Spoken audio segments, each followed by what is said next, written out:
Kwento ko lang tong storya na ito na merong kinalaman tungkol sa anghel. Nitong mga nakaraang araw, hindi ko alam kung bakit madalas kong nakikita ang pangalan ng Michael o sa Tagalog, Miguel. Example nito, yung angkas driver na nasakyan ko, ang pangalan niya is Michael Jordan. Pero di ba, ang number ni Michael Jordan ay number 23. February 13 naman, yung nagpa-string ako ng raketa ko. Nakita ko yung binigay sa aking resibo, ang pangalan ng cashier ay Michael. At ang number niya ay 23 din.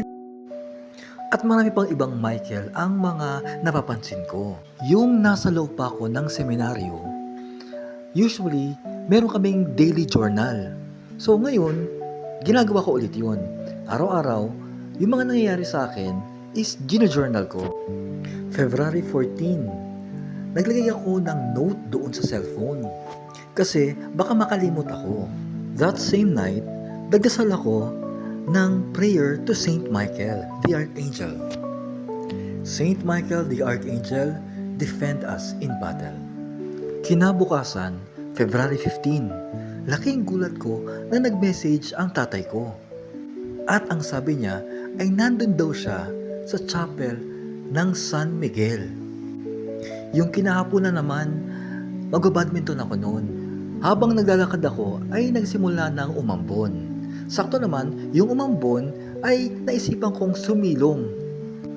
Yung pagsilong ko, nagulat ako kasi yung building, ang pangalan ay San Miguel. February 16, kaninang umaga ay nag-gardening muna ako. Pagkatapos ng mga gawaing bahay, ay bumili muna ako sa isang supermarket. Laking gulat ko na yung magbabayad na ako, nakita ko doon sa monitor sa cashier, ang pangalan ng cashier ay Miguel. Dahil dito, gusto ko lang ibahagi sa inyo ang mensahe na galing sa Biblia. Ang sabi dito, "For He will put His angels in charge over you to guard you in all your ways."